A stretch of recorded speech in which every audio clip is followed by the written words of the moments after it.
اللہ تبارک و تعالی نے انسانیت کو پیدا فرمایا اور پھر اس کی رشد و ہدایت کے لیے انبیاء علیہم الصلاۃ والسلام کا ایک تسلسل قائم فرمایا۔ ہر پیغمبر نے اپنی قوم و ملت کے ہر فرد کو اللہ رب العزت سے اپنا تعلق مضبوط کرنے کا حکم دیا اور اس بات کا درس دیا کہ انسان نسیان سے ہے۔ وما سمی الانسان الا لنسی، انسان کو انسان اسی لیے کہا جاتا ہے یہ بھول جاتا ہے، مگر بھول جانے والا، خطا کرنے والوں میں وہ انسان سب سے بہتر ہے جو اپنے رب کی طرف لوٹ آئے۔ یہی بات اللہ کے نبی جناب محمد الرسول اللہ صلی اللہ علیہ وسلم نے امت کو سمجھائی۔ فرمایا کل بنی آدم خطاء وخیر الخطائین التوابون، کہ ابن آدم سب کے سب خطا کار ہیں، سب کے سب گنہگار ہیں، لیکن خیر الخطائین، سب سے بہتر خطا کرنے والے وہ ہیں جو اپنے رب کی طرف لوٹ آتے ہیں۔ سب سے بہتر خطا کرنے والا وہ ہے جو توبہ کرنے والا ہے، سب سے زیادہ اپنے رب کی طرف پلٹنے والا ہے۔ قرآن مجید نے انسان کو وہ راز بھی بتلائے ہیں جن کے نتیجے میں انسان غلطی اور کوتاہی کا مرتکب ہوتا ہے۔ یہ ایک حقیقت ہے کہ اگر ہمیں یہ معلوم ہو جائے کہ فلاں شخص ہمارا دشمن ہے تو ہم اس سے بچنے کی کوشش بھی کریں گے اور اس کے خلاف تدبیریں بھی کریں گے کہ اس کے ہتھ کنڈوں سے، اس کے جالوں سے، اس کے حملوں سے کیسے بچا جائے۔ انسان اس سے بچنے کی کوشش بھی کرتا ہے اور اس کے خلاف تدبیریں بھی کرتا ہے۔ انسان کو اگر معلوم ہو کہ فلاں اس کا بڑا دشمن ہے اور انسان اس دشمن سے اپنے آپ کو بچنے کی تدبیریں نہ کرے، اس دشمن سے اپنے آپ کو بچنے کا طریقہ نہ ڈھونڈے، تو اس سے زیادہ احمق اور کوئی نہیں ہو سکتا۔ قرآن کریم نے بھی کئی ایسے دشمن بیان کیے ہیں جس کے نتیجے میں انسان گناہوں کا مرتکب ہو جاتا ہے، اللہ کا نافرمان ہو جاتا ہے، اللہ کی بنائی ہوئی حدود کو توڑ دیتا ہے، اسلامی شریعت کے مطابق زندگی کو نہیں گزار پاتا۔ قرآن مجید نے بھی ایسے چند دشمنوں کی طرف اشارہ کیا ہے۔ تو قرآن مجید نے 4 ایسے انسانی دشمن بیان کیے ہیں جن کے تخیلات میں پرواز کرتے ہوئے انسان گنہگار بن جاتا ہے۔ وہ 4 دشمن کون ہیں؟ قرآن کریم اس کے بابت ارشاد فرماتا ہے، سب سے پہلا دشمن، سب سے پہلا دشمن، سب سے بڑا دشمن اور سب سے معروف دشمن جو ہے وہ انسان کا شیطان ہے۔ شیطان انسان کا سب سے بڑا دشمن ہے، سب سے بڑا دشمن، ازل سے ہے یہ دشمن، اور قیامت کی صبح تک یہ ہمارا دشمن رہے گا۔ اور اس نے اللہ تبارک و تعالی سے وعدہ کر رکھا ہے کہ اے رب میں تیرے بندے کو گمراہ کر دوں گا، اسے آرزوؤں میں مبتلا کروں گا، وَلَأُضِلَّنَّهُمْ وَلَأُمَنِّيَنَّهُمْ وَلَآمُرَنَّهُمْ فَلَيُبَتِّكُنَّ آذَانَ الْأَنْعَامِ وَلَآمُرَنَّهُمْ فَلَيُغَيِّرُنَّ خَلْقَ اللَّهِ۔ اللہ رب العزت سے وہ وعدہ کر چکا ہے، اسی لیے اللہ تبارک و تعالی نے بندے کو قرآن کریم میں تنبیہ کر دیا اور یہ بات بتلا دی کہ دیکھو شیطان کے جھانسے میں نہ آنا، شیطان کے ہتھ کنڈے میں، اس کے جالوں میں نہ پھنسنا، کیونکہ شیطان تمہارا کھلا ہوا دشمن ہے۔ یا ایھا الذین آمنوا ادخلوا فی السلم کافہ ولا تتبعوا خطوات الشیطان انہ لکم عدو مبین، کہ اے لوگو جو ایمان لائے ہو اسلام میں پورے کے پورے داخل ہو جاؤ اور شیطان کے قدموں کی اتباع نہ کرو، وہ تمہارا کھلا ہوا دشمن ہے۔ انہو لکم عدو مبین، وہ تمہارا کھلا ہوا دشمن ہے، واضح دشمن ہے۔ اب جب انسان کو یہ معلوم ہو جائے کہ فلاں میرا کھلا دشمن ہے، واضح دشمن ہے، اور ہر وقت وہ مجھے ختم کرنے کے لیے، ہر وقت مجھے بگاڑنے کے لیے، ہر وقت میرا نیست و نابود مجھے کرنے کے لیے وہ لگا ہوا، اور انسان اس سے بچنے کی کوشش نہ کرے، یہ تو بہت بڑی حماقت ہوگی۔ تو قرآن نے کہا ان الشیطان لکم عدو فاتخذوہ عدوا انما یدعو حزبہ لیکونوا من اصحاب السعیر، کہ بے شک شیطان تمہارا دشمن ہے، فاتخذوہ عدوا، لہٰذا اسے اپنا دشمن ہی سمجھو، اسے دوست سمجھنے کی کبھی بھی انسان غلطی نہ کرے، شیطان کو کبھی بھی دوست نہ سمجھنا، فاتخذوہ عدوا، وہ تمہارا دشمن ہے، اسے دشمن ہی سمجھو، ومن یتخذ الشیطان ولیا من دون اللہ، جس نے شیطان کو اللہ کے علاوہ اپنا دوست بنا لیا، اللہ کے علاوہ اپنا کارساز بنا لیا، اللہ کے علاوہ اپنا سب کچھ بنا لیا، یاد رکھو وَمَن يَتَّخِذِ الشَّيْطَانَ وَلِيًّا مِّن دُونِ اللَّهِ فَقَدْ خَسِرَ خُسْرَانًا مُبِينًا، وہ بہت بڑے گھاٹے میں، نقصان میں اور خسارے میں چلا گیا۔ اللہ کہتا ہے شیطان تمہارا کھلا دشمن ہے، اسے دشمن ہی سمجھو، انما یدعو حزبہ لیکونوا من اصحاب السعیر، اس کی تو دعوت ہی ایک ہے کہ جو اس کی دعوت پر لبیک کہتا ہے وہ خود نہیں جلے گا جہنم میں، بلکہ جلنے کے لیے اپنے ساتھی بھی پیدا کر لیتا، وہ اکیلا جہنم میں نہیں جائے گا بلکہ آپ کو ساتھ لے کر جہنم میں جائے گا، ساتھ لے کر جہنم میں جائے گا۔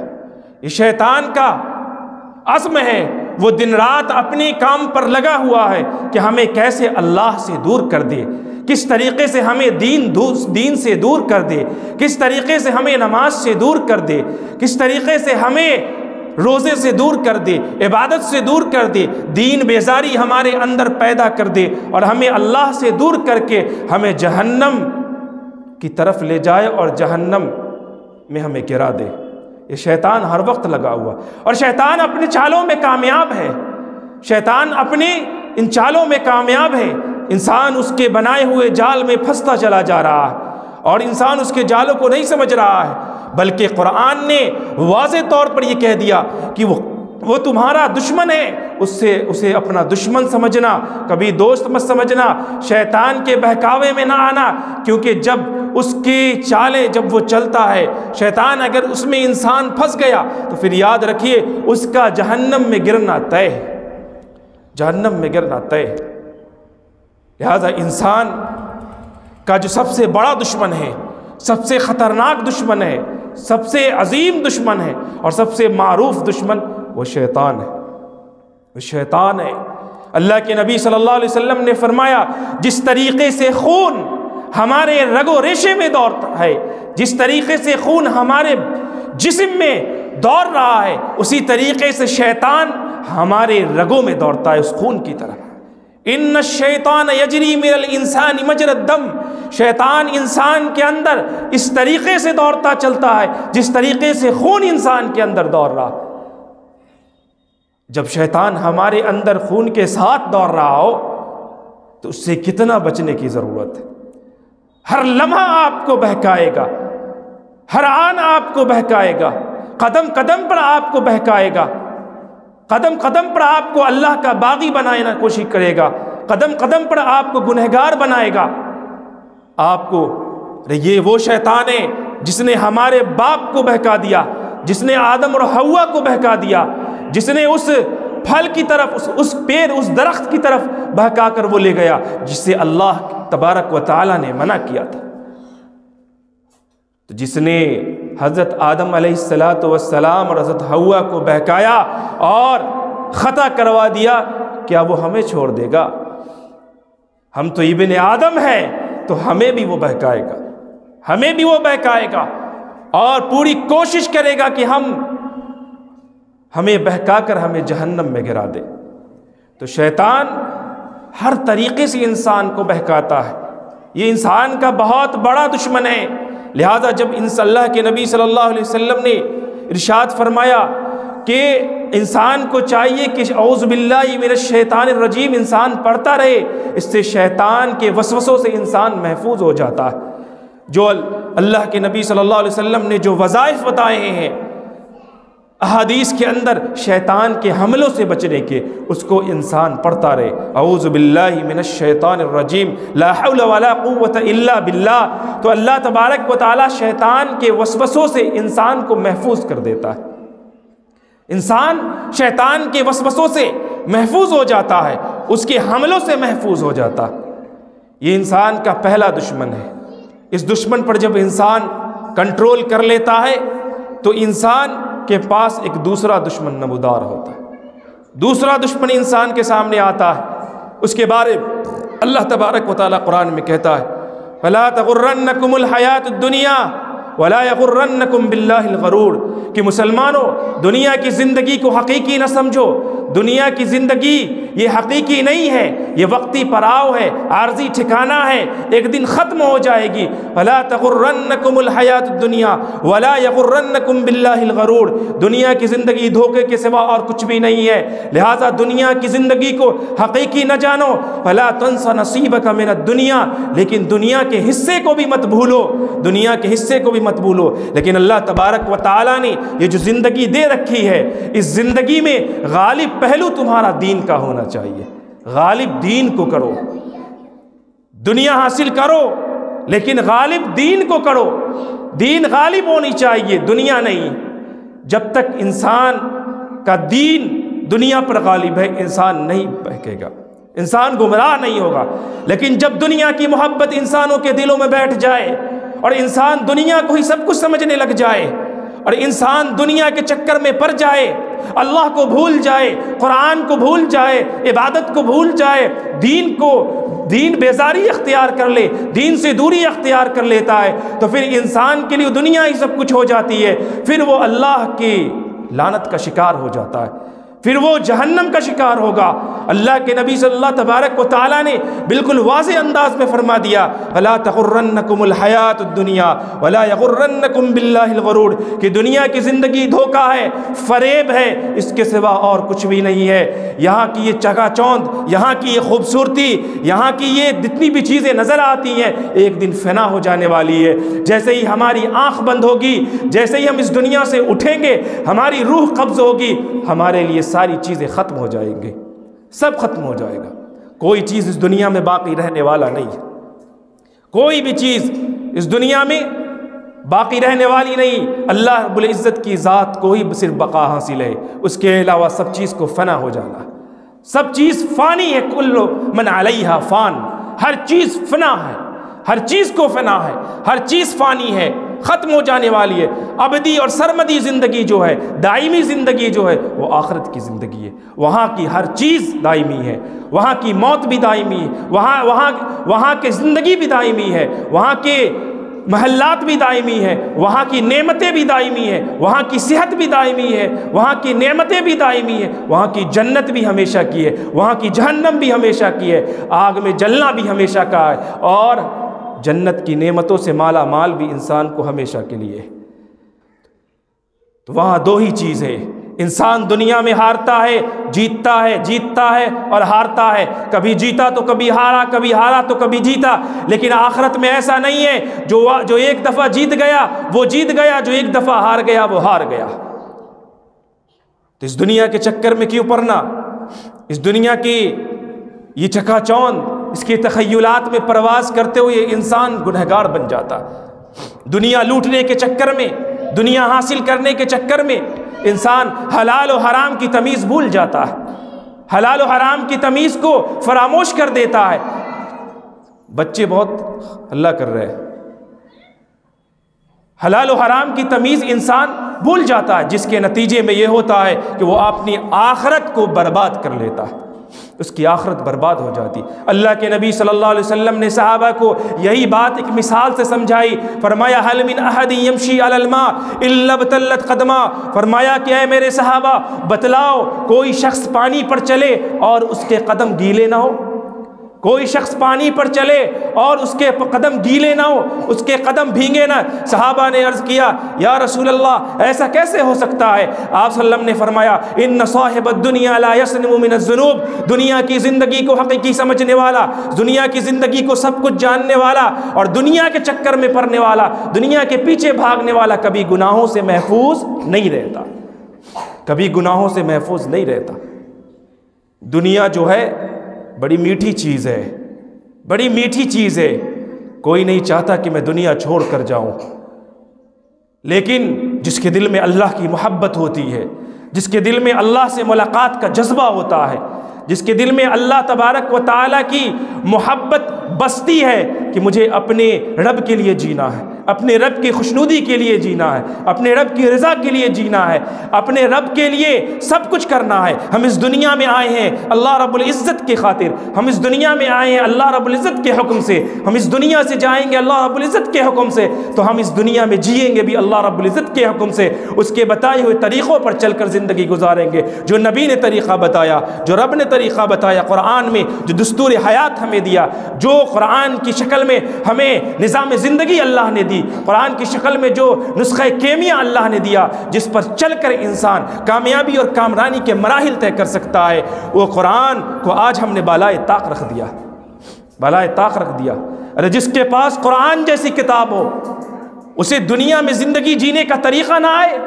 قرآن تو نظام زندگی ہے، اللہ نے اسے دیا ہی اسی لیے کہ ہم اپنی زندگی اللہ اور اس کے رسول کے بتائے ہوئے طریقوں کے مطابق گزار سکے، ہم شیطان کے جالوں سے بچ سکے، ہم گمراہیوں سے بچ سکے، اسی لیے تو اللہ نے قرآن دیا۔ لہٰذا ہمارا معاملہ یہ ہوا کہ ہم نے قرآن کو طاق نسیان پر رکھ دیا اور بھلا دیا قرآن کو۔ ہمارے گھروں میں قرآن موجود ہے لیکن ہم پڑھتے نہیں، قرآن موجود ہے لیکن اس کے مطابق زندگی گزارتے نہیں۔ ارے جس کے پاس اتنی بڑی کتاب ہو، جس کے پاس اتنی عظیم دستور حیات ہو، وہ کبھی ناکام و نامراد ہو سکتا ہے، کبھی وہ جہنمی ہو سکتا ہے۔ جس کے پاس اتنی عظیم کتاب ہو اور وہ ناکامی اور نامرادی کا اور پستی اور تنزلی کا شکار ہو جائے، یہ حیرت بالائے حیرت کے سوا اور کچھ بھی نہیں ہے مسلمان۔ تو اللہ نے قرآن دیا، اس میں پڑھو ہمیں دنیا میں زندگی کیسے گزارنی ہے، ایک چیز اللہ نے بیان کر دی، اور قرآن نے کہا فَلَا تَغُرَّنَّكُمُ الْحَيَاةُ الدُّنْيَا وَلَا يَغُرَّنَّكُمْ بِاللَّهِ الْغَرُورُ، کہ یہ دنیا دھوکہ ہے، اس کے دھوکے میں کبھی مت پڑنا، اس کے دھوکے میں پڑو گے تباہی اور بربادی تمہارا مقدر ہوگی، تم گمراہیوں میں جاؤ گے، تم اپنی جہنم کو خود خریدو گے، خود خریدو گے۔ لہٰذا ضرورت اس بات کی ہے کہ ہم اس دشمن پر کنٹرول کریں۔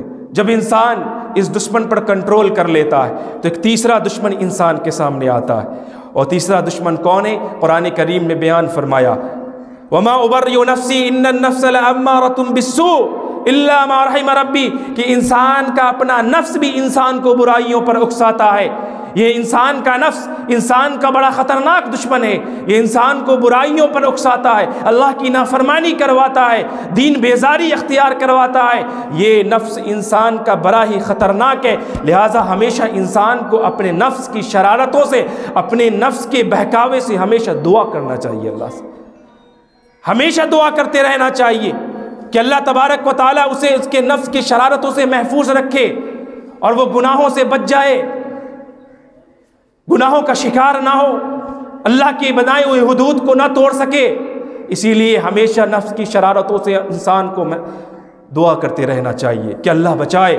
نفس انسانی کی 3 قسمیں قرآن میں بیان کی گئی، نفس امارہ، نفس لوامہ، نفس المطمئنہ۔ نفس امارہ انسان کو ہر وقت گناہوں پر اکساتا ہے، نفس لوامہ انسان کو ملامت کرتا ہے، اور نفس مطمئنہ پر جب انسان پہنچ جاتا ہے تو اس کے لیے جنت کے دروازے کھلے ہوئے ہیں۔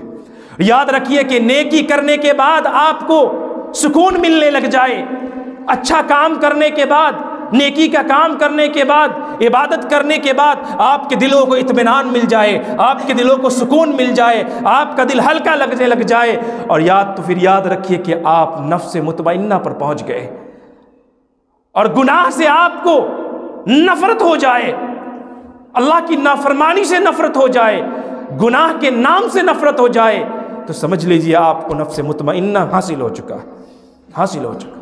لیکن گناہ کرنے میں مزہ آ رہا ہے، گناہ کو چھوڑ نہیں رہے، اس کا مطلب ہے کہ آپ نفس امارہ آپ کے پیچھے ہے، آپ نفس امارہ کا شکار ہیں۔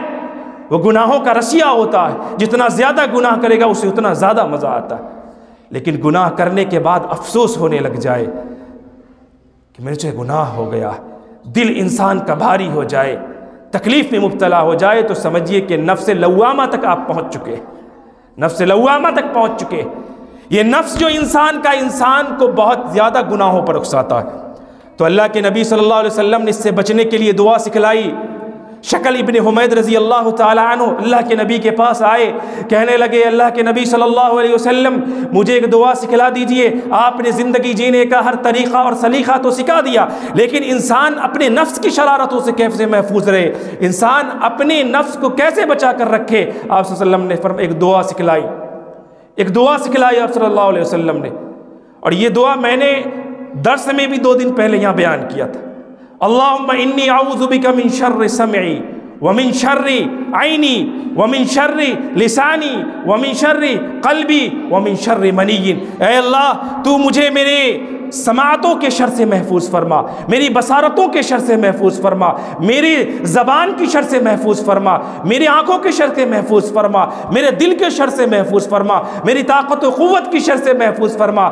یہ اتنی عظیم دعا جسے امام ابو داؤد نے روایت کیا، اسے امام ابو داؤد نے اپنی سنن کے اندر روایت کیا ہے کہ اے اللہ تو مجھے میری سماعت کے شر سے محفوظ فرما، کہ میں ان کانوں سے وہی سنوں جو اللہ چاہتا ہے، ان کانوں سے وہ نہ سنوں جو اللہ نہیں چاہتا، جو اللہ کو ناراض کرنے والے ہیں، جو شریعت کے خلاف عمل ہے، وہ میں ان کانوں سے نہ سنوں۔ اے اللہ تو میری آنکھوں کو گناہوں سے محفوظ فرما، اس آنکھوں سے میں وہی دیکھوں جو تو چاہتا ہے، اس آنکھوں سے میں وہ نہ دیکھوں جو خلاف شرع ہے، خلاف شرع۔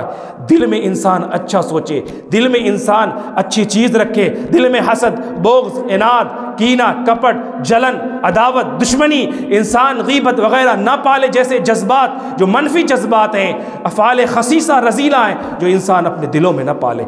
تو انسان کو یہ دعا ہمیشہ کرتے رہنا چاہیے۔ جب انسان اس دعا کو پڑھتا ہے تو اس کی زندگی میں جو گناہوں کے پہلو ہیں وہ اللہ رب العزت ختم کر دیتا ہے۔ اللہ کی رحمت اس انداز سے برستی ہے کہ انسانی زندگی میں جو گناہوں کے پہلو ہوتے ہیں اللہ تبارک و تعالیٰ اسے مٹا دیتا ہے، ختم کر دیتا ہے۔ اور ایک اور دعا جو اللہ کے نبی صلی اللہ علیہ وسلم نے ہمیشہ پڑھا کرتے تھے، ام معبد رضی اللہ تعالی عنہ کہتی ہیں، جسے امام بہقی نے روایت کیا ہے، علامہ البانی نے صحیح قرار دیا ہے، فرماتے ہیں کہ اللہ کے نبی صلی اللہ علیہ وسلم کو میں نے کہتے ہوئے سنا، سمعت رسول اللہ صلی اللہ علیہ وسلم یقول اللہم طہر قلبی من النفاق وعملی من الریا ولسانی من الكذب وعینی من الخیانہ فإنک تعلم خائنۃ الاعین وما تخفی الصدور۔ فرمایا کہ اللہ کہ نبی صلی اللہ علیہ وسلم یہ دعا ہمیشہ کیا کرتے تھے کہ اللہم طہر قلبی من النفاق، اے اللہ میرے دل کو نفاق سے، منافقت سے پاک کر دے، وعملی من الریا، اور میرے عمل کو ریاکاری سے، دکھاوے سے، نمود سے پاک کر دے، کہ میرے عمل میں ریاکاری نہ آئے، میرے عمل میں دکھاوا نہ آئے، نمود نہ، بالکل اخلاص کے ساتھ میں ہر عمل کو کروں تو صرف اللہ رب العزت کے لیے کروں۔ وَلِسَانِي مِنَ الْكَذِبِ، میری زبان کو جھوٹ سے پاک کر دے، میری زبان سے جھوٹ نہ نکلے، مذاق میں بھی جھوٹ نہ نکلے۔ وَعَيْنِي مِنَ الْخِيَانَةِ، میری آنکھوں کو خیانت سے پاک کر دے، کہ میری آنکھیں خیانت کو نہ دیکھیں۔ یہ امانت ہے مسلمان، یہ ہاتھ امانت ہے اللہ کی، یہ کان امانت ہے، یہ آنکھ امانت ہے، یہ زبان امانت ہے، یہ پیٹ امانت ہے، یہ پاؤں امانت ہے۔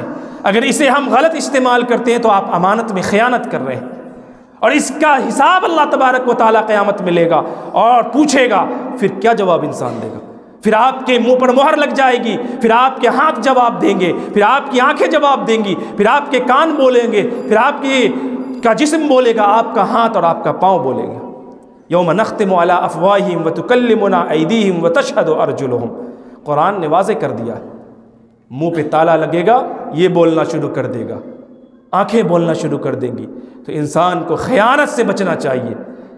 خیانت بہت کچھ ہے مسلمان، بہت کچھ خیانت، اور خیانت سے کرنے سے رزق میں کمی آتی ہے، رزق اللہ اٹھا لیتا ہے۔ امام ابن قیم رحمہ اللہ فرماتے ہیں اربعۃ تمنع الرزق، 4 چیزیں ایسی ہیں جس سے رزق روک دی جاتی ہے۔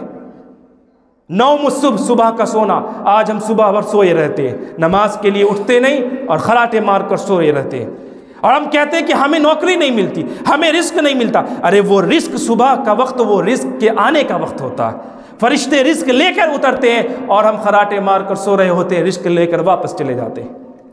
نوم الصبح، قلت الصلاۃ، نماز کی کمی، نماز کم پڑھنا، پانچوں وقت نماز پابندی سے ادا نہیں کرنا، چھوڑ چھاڑ کر پڑھنا، من چاہی نماز پڑھنا، رب چاہی نماز نہیں پڑھنا۔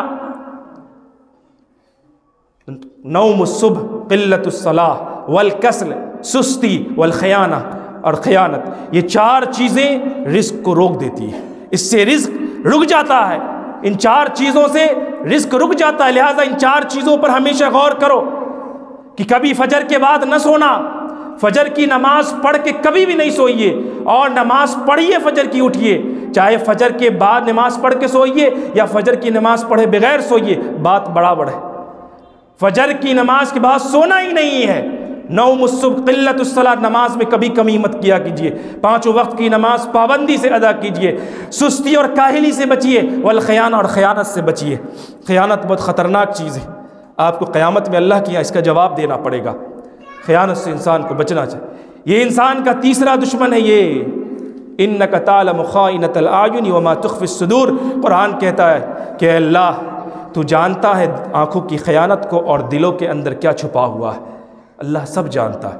یہ انسان کا تیسرا دشمن ہے۔ چوتھا گناہوں کا وہ ٹریک، چوتھا وہ پہلو جس کے جال میں پھنس کر انسان گنہگار بن جاتا ہے، اس کے بابت قرآن کریم جو انسان کی زندگی کا سب سے خطرناک پہلو ہے اور جسے انسان گناہ سمجھتا ہی نہیں ہے، اللہ رب العزت کہتا ہے ارأیت من اتخذ الہہ ہوا واضلہ اللہ علی علم وختم علی سمعہ وقلبہ وجعل علی بصرہ غشاوہ فمن یہدیہ من بعد اللہ، کہ ایمان لانے کے بعد، اللہ اس کے رسول کے بارے میں معرفت حاصل کر لینے کے بعد، انسانی زندگی کے بارے میں جان لینے کے بعد، قرآن کا علم حاصل کر لینے کے بعد، حدیث کا علم حاصل کر لینے کے بعد، شریعت کو جان لینے کے بعد بھی انسان اپنے نفس کو، اپنی چاہت کو اپنا معبود بنا لے۔ ارأیت من اتخذ الہہ ہوا، اپنی چاہت کا اسیر، قیدی اور غلام بن گیا، تو پھر یاد رکھیے کہ اس کے دلوں پر، اس کی سماعت پر، اس کی بصارت پر، اس کے قلب پر اللہ رب العزت مہر لگا دیتا ہے۔ جو اپنے چاہت کا اسیر اور قیدی اور غلام بن جاتا ہے، جو اپنی چاہت کو مقدم کر دیتا ہے اللہ کے اوپر، اللہ کی ناراضگی، اللہ کی رضا پر اپنے نفس کی رضا کو مقدم کرتا ہے، تو پھر یاد رکھیے ایسے شخص کو علم ہونے کے باوجود اللہ گمراہ کر دیتا ہے۔ فمن یہدیہ من بعد اللہ، پھر اللہ کے بعد اسے کون ہدایت دیتے ہیں؟ کہ علم کے آ جانے کے بعد، انسانی زندگی کا ادراک کر لینے کے بعد، معرفت و عرفان حاصل کر لینے کے بعد بھی انسان اپنے نفس کا غلام بن جائے، اپنی چاہت کا غلام بن جائے، اور اللہ رب العزت کی خوشی، اللہ رب العزت کی ناراضگی اس کے لیے کوئی ویلیو نہ رکھے، اور من چاہی زندگی گزارے، رب شاہی زندگی نہ گزارے، تو ایسے شخص کو علم ہونے کے باوجود بھی اللہ گمراہ کر دیتا ہے۔ اور پھر اللہ کے بعد اسے کون ہدایت دے سکتا ہے؟ کوئی ہدایت نہیں دے سکتا۔ ایسے شخص کی جلدی پلٹنے کی امید نہیں ہوتی۔ قرآن کریم میں اللہ دوسری طرف اس حقیقت کو بیان کرتا ہے، افمن زین لہ سوء عملی فرآہ حسنا، کہ جس کے گناہ، جس کی برائیاں جس کے لیے مزین کر دی جائے اور اسے وہ نیکی سمجھنے لگ جائے، اچھا سمجھنے لگ جائے، تو اس کے جلدی پلٹنے کی امید نہیں ہوتی۔ انسان گناہ کو نیکی سمجھ کے کرنے لگ جائے تو کبھی جلدی وہ پلٹتا نہیں، جلدی نہیں پلٹتا۔ وہ سمجھتا ہے کہ ہم نیکی کر رہے ہیں، اچھا کام کر رہے ہیں، اچھا کام کر رہے ہیں۔ اور شیطان کا یہی سب سے خطرناک چال ہے کہ انسان کو گناہوں میں پھنساتا ہے اور مزین کر کے پھنساتا ہے، بالکل مزین کر کے پھنساتا ہے کہ انسان چکڑا جاتا ہے۔ یہ چوتھا دشمن انسان کا۔ امام ابن قیم رحمہ اللہ نے بڑی زبردست بات لکھی ہے، فرماتے ہیں کہ ان الشیطان قال، شیطان کہنے لگا اہلکت بنی آدم بالذنوب، میں نے ابن آدم کو گناہوں کے ذریعے سے ہلاک کر دیا. وَأَهْلَكُونِي بِالِاسْتِغْفَارِ وَبِلَا إِلَٰهَ إِلَّا اللَّهِ، لیکن لا الہ الا اللہ اور استغفار کے ذریعے سے اس نے مجھے ہلاک کر دیا. جو محسن انسانیت نے انسانیت کو جو طریقے بتا دیے اس کو اختیار کرنے والے، لا الہ الا اللہ پڑھنے والوں اور استغفار کرنے والوں نے مجھے ہلاک کر دیا. شیطان کہتا ہے مجھے ہلاک کر دیا. لما رأیت ذالک، جب میں نے دیکھا کہ میرے وسوسوں کے مقابلے میں ذکر الہی مجھے گھائل کر رہا، ذکر الہی سے میرا کام نہیں بن رہا، میں گھائل ہو جا رہا ہوں. ثبت فیہم الاہواء، تو میں نے لوگوں کی خواہشات کو جگانا شروع کر دیا، ان کے خواہشات کو جگانا شروع کر دیا. اور جب ان خواہشات پر اطمینان دلوا دیا تو اس اطمینان کا نتیجہ یہ نکلا فَإِنَّهُمْ يُذْنِبُونَ وَلَا يَسْتَغْفِرُونَ، لوگ گناہ تو کرتے ہیں توبہ نہیں کرتے، لوگ گناہ تو کرتے ہیں استغفار نہیں کرتے، کیونکہ انہیں ان کی چاہت پر، ان کے نفس پر انہیں اطمینان ہو گیا ہے. لہٰذا اب وہ گناہ کر رہے ہیں لیکن توبہ نہیں کر رہے ہیں. وجہ کیا ہے؟ سبب کیا ہے؟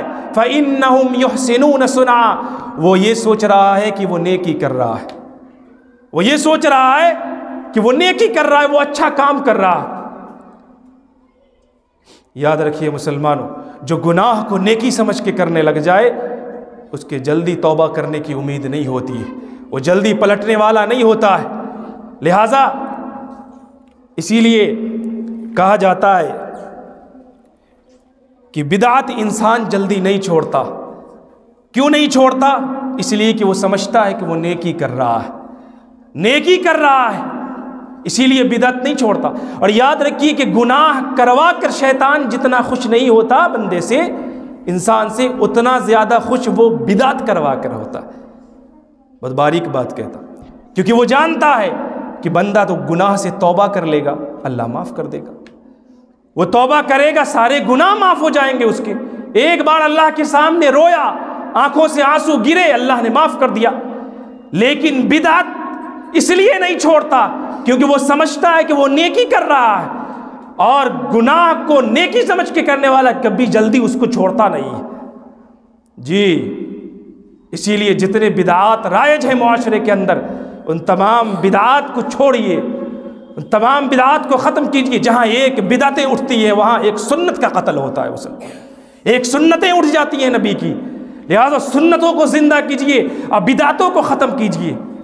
بدعات نہ کریے. شیطان کی بہت بڑی چال ہے، بہت بڑی چال ہے شیطان کی، کہ اس نے دوسرا رخ موڑ دیا، دوسرے راستے پر لا کر انسان کو کھڑا کر دیا. پورے سال میں کتنی بدعتیں ہوتی ہیں، اگر میں گنانا شروع کروں تو اس جمعہ سے لے کر اس جمعہ تک بھی وقت آ جائے تو ختم نہیں ہوگا. اتنی بدعتیں معاشرے میں رائج ہے جو انسان دن رات کرتا ہے، اور بدعت کر کے اللہ کا نافرمان بنا، اپنے سارے نیکیوں کو برباد کر رہا. تو یہ 4 انسانی دشمن ہے مسلمان. نمبر 1 شیطان ہے، اس سے ہمیشہ بچ کے رہنا. ان الشیطان لکم عدو فاتخذوہ عدوا، اللہ نے کہہ دیا تمہارا دشمن ہے، اسے دشمن ہی سمجھنا، دوست نہیں سمجھنا. دوسرا دنیا کی رنگینی ہے، دنیا کی رنگینی. فلا تغرنکم الحیات الدنیا ولا یغرنکم باللہ الغرور، دنیا کے چکر میں نہیں پڑنا، یہ دنیا کی زندگی دھوکے کے سوا اور کچھ بھی نہیں ہے. تیسرا دشمن انسان کا اپنا نفس ہے، جس کے شرارتوں سے انسان گناہگار بن جاتا ہے اور اللہ کی نافرمانی کرتا ہے، اس کے حدود کو توڑتا ہے. اور چوتھا وہ ٹریک گناہوں کا، چوتھا وہ دشمن انسان اپنی چاہت کا، اپنی رائے کا اسیر، قیدی اور غلام بن جائے. یہ 4 دشمن ہیں. اللہ تعالیٰ سے دعا ہے کہ اللہ تبارک و تعالیٰ ہمیں ان 4 خطرناک دشمن سے